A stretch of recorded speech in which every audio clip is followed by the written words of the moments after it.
Célébration aujourd'hui de la journée mondiale du diabète. Le gouvernement met l'accent sur l'alimentation saine, la pratique du sport, mais également le dépistage précoce. Le Burkina Faso sur la voie de la sortie de crise, la charte de transition a été adoptée à l'unanimité. Éliminatoire CAN 2015, la Côte d'Ivoire rencontre cet après-midi même la Sierra Leone. Un match décisif pour les éléphants de Côte d'Ivoire, bien décidés à être de la partie en Guinée équatoriale. Voilà pour les titres. Madame, Monsieur, bonjour. Vendredi 14 novembre 2014, la Côte d'Ivoire, à l'instar de la communauté internationale, célèbre la Journée mondiale du diabète, journée instituée en 1991 par la Fédération internationale du diabète et l'Organisation mondiale de la santé. La maladie affecte plus de 300 millions de personnes dans le monde. En Côte d'Ivoire, plus de 450 000 en sont victimes, entre autres alternatives donc pour prévenir le mal, une alimentation saine et la pratique du sport. Après un troisième décès au Mali, dû donc au virus Ebola, le Mali renforce ses mesures de prévention, bien que pour l'instant, il n'est pas question de fermer ses frontières. Deux autres victimes d'Ebola au Mali. Mardi, un infirmier est mort dans une clinique de Bamako, la capitale. Il aurait été contaminé par un patient guinéen décédé lui aussi. Une partie du personnel et des malades de cet hôpital ont donc été mis en quarantaine. Ces deux décès interviennent 3 semaines après la mort d'une fillette, première victime du virus au Mali. Au Libéria, réouverture des écoles, marchés et autres centres commerciaux. La présidente Ellen Johnson Sirleaf a décidé de lever l'état d'urgence instauré donc en août dernier pour contenir l'épidémie d'Ebola. La présidente du Libéria, pays le plus touché par le virus, a décidé donc de lever cet état d'urgence. Pour elle, toutefois, la lutte se poursuit. Ultime hommage à Amadou Kourouma, auteur de Les Soleils des Indépendances ou encore de Allah n'est pas obligé. Les restes de l'illustre disparu, rapatriés en Côte d'Ivoire mercredi dernier, seront ensevelis cet après-midi même au cimetière de Williamsville avant la douloureuse séparation et bien hommage de l'ASCAD. Amadou Kourouma, 1927 et 2003. C'est ce qu'indique cette pancarte située aux deux plateaux, non loin du domicile du célèbre écrivain Amadou Kourouma. Désormais, cette rue porte le nom Amadou Kourouma, décédé à Lyon, en France, en 2003. Donner le nom de cette rue à Amadou Kourouma, qui y habitait, c'est rappeler son souvenir et de rendre à la postérité pour que les Ivoiriens se souviennent. Veuve Christiane Kourouma, l'épouse d'Amadou Kourouma, se félicite de cette initiative des autorités ivoiriennes. Plus tôt ce matin, à l'école normale supérieure ENS, cet ancien enseignant et ancien membre de l'Académie des sciences des arts d'Afrique et de ses diasporas, ASCAD, est honoré par ses pairs. Une salle de classe lui est désormais dédiée. Consolons-nous, chers parents, chers amis et collègues d'Amadou Kourouma. Notre motif de consolation, c'est Amadou Kourouma lui-même qui nous le donne. Et je cite, « La mort engloutit l'homme, elle n'engloutit pas son nom et sa réputation. » Plus qu'un écrivain, Amadou Kourouma reste et demeure un éveilleur de conscience. Il dira d'ailleurs dans son roman « Les Soleils des Indépendances » à la page 10, et je cite, « Lorsqu'un Doumbia ou un Kourouma meurt, son homme retourne toujours sur sa terre natale. » Fin des citations. Décédé en terre française, Amadou Kourouma sera inhumé le vendredi 11 novembre sur sa terre natale, la Côte d'Ivoire.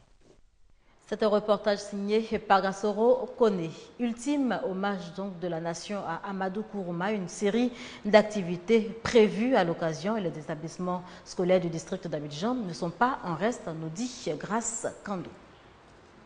Amadou Kourouma, écrivain ivoirien, décédé en France en 2003. Il a été inhumé dans le dit pays. 11 ans après, le gouvernement a fait venir les restes du corps de l'écrivain ce mercredi 12 novembre. Ceci pour respecter la volonté de cet homme de culture qui a toujours voulu être enterré dans son pays, la Côte d'Ivoire. L'occasion pour la nation ivoirienne de rendre un hommage à Amadou Kourouma, dont le nom amalinké signifie guerrier. Une série d'activités est initiée, notamment dans certains établissements scolaires du district d'Abidjan. C'est une manière pour nous de lui rendre hommage et de montrer au monde entier que c'était un grand homme, c'était un grand écrivain, même s'il a l'habitude de ne pas faire ce qu'on veut. Mais aujourd'hui particulièrement, nous voulons que Allah accepte que son corps repose en paix en Côte d'Ivoire. Nkrumah, c'est un des auteurs les plus étudiés, les plus lus dans nos établissements scolaires. Et donc, dans le cadre des hommages pour l'inhumation définitive de ce grand homme dans son pays, eh bien, en rapport avec l'éducation nationale, le ministère de la Culture et de la Francophonie a entrepris de faire revivre de façon plus solennelle Amadou Kourouma dans nos établissements. L'écrivain Amadou Kourouma avait à son actif plusieurs publications, entre autres Les Soleils des Indépendances, Allah n'est pas obligé, Monnaie, outrage et défi. Évoquons à présent la commémoration, la 14e commémoration donc de la résolution 1325 des Nations Unies. Elle vise une participation plus accrue des femmes au processus de prévention des conflits. À l'occasion, une rencontre a été initiée par ONU Femmes Côte d'Ivoire, rencontre suivie pour vous par Grace Kando. Le Conseil de sécurité des Nations Unies a adopté la résolution 1325 en octobre 2000. Elle vise entre autres à assurer l'égalité des sexes, favoriser une participation plus accrue des femmes au processus de prévention des conflits. Pour commémorer le 14e anniversaire de cette résolution 1325, une rencontre des femmes dirigeantes émanant des institutions nationales, des collectivités locales, des organisations de la société civile et des partis politiques a eu lieu ce mercredi. Objectif, partager les différentes expériences. En tant que mère et mère femme, mon souhait c'est que les femmes soient soutenues pour leur autonomisation sur le terrain. En tant que femmes, nous devons être ensemble, sans parti politique, sans religion, sans ethnie, ne pas tenir compte de tout ça et puis avancer pour les intérêts de la femme, défendre la cause de la femme.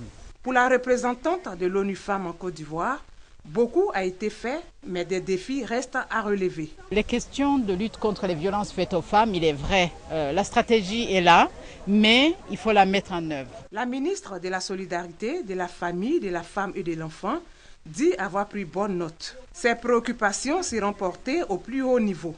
Anne Désirée Ouloto invite également toutes les femmes à se rendre à Yamoussoukro le 15 novembre prochain pour la commémoration de la Journée nationale de la paix. L'opération Nettoyons devant nos maisons tous les jours se poursuit. Opération lancée dans le cadre donc de la lutte contre l'insalubrité urbaine par le ministère de l'Environnement. Cérémonie de lancement suivie pour vous par nous, Sangaré et Patricia Oumou-Etia. L'insalubrité urbaine est devenue très inquiétante dans le district d'Abidjan. Pour faire face à ce fléau, le ministère de l'Environnement, de la Salubrité urbaine et du Développement durable, en collaboration avec le conseil municipal de Yopougon, vient de procéder au lancement de l'opération « Nettoyons devant nos maisons tous les jours ».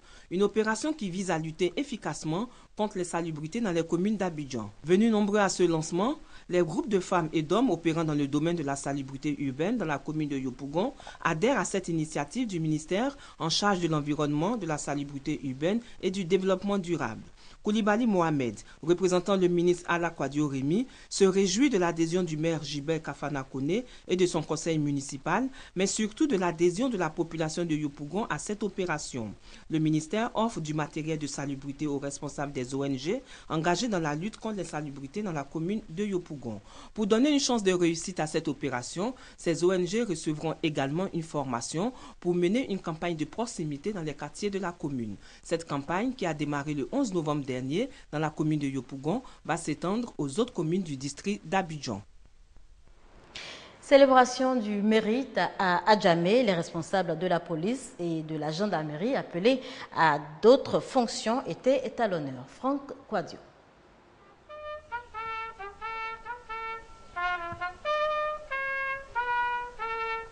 L'hymne national pour planter le décor. La cour de la base de la police municipale d'Adjamé vit un instant particulier. Deux serviteurs de l'État, Le colonel Kramo Alegbe Georges, commissaire du district de police d'Adjamé, et l'adjudant-chef Djetounyadou, commandant de la brigade de gendarmerie d'Adjamé, appelés à d'autres fonctions, sont célébrés. L'initiative est du premier magistrat de la commune, Youssouf Silla. Quand les fonctionnaires vont dans une commune, dans une ville, quand ils sont affectés, ils vont dans l'anonymat. Mais chez nous à Adjamé, comme vous savez, c'est une commune cosmopolite. Nous avons reçu 2 officiers. Ils nous ont tellement rendu des services. L'entente était tellement parfaite avec l'administration et la population que nous n'avons pas voulu qu'ils partent dans l'anonymat. Célébration du travail bien fait pour créer au sein de la commune une saine émulation. Les bénéficiaires se disent heureux. En ce qui concerne Adjamé, nous avons bénéficié de la sollicitude de tout un chacun, ce qui a certainement permis et facilité la mission que nous avons menée ici de façon modeste. Joie partagée par Diaby Kassim, commandant de la police municipale d'Adjamé. Il s'est félicité de la franche collaboration entre ces unités et les forces de sécurité pour le maintien de l'ordre dans la commune. Une avancée notable dans le processus de sortie de crise au Burkina Faso. La charte de transition a été validée à l'unanimité hier jeudi par toutes les forces vives du pays. L'accord qui n'a pas encore été officiellement signé prévoit la désignation d'un civil pour assurer donc la transition. Également la nomination d'un Premier ministre. La transition, on le sait, va durer 1 an. Éliminatoire CAN 2015, un match décisif cet après-midi pour les éléphants de Côte d'Ivoire. La bande Arénard va affronter dans quelques heures seulement les poulains de John Cessay. Côte d'Ivoire, Sierra Leone, les Ivoiriens croisent les doigts en attendant donc la rencontre mercredi avec les Lions indomptables du Cameroun. Les éléphants n'ont pas droit à l'erreur et on vient de l'apprendre, c'est la Guinée équatoriale qui a été choisie donc pour abriter la CAN 2015. Et c'est ici qu'on s'arrête pour cette édition. Merci de nous avoir suivis.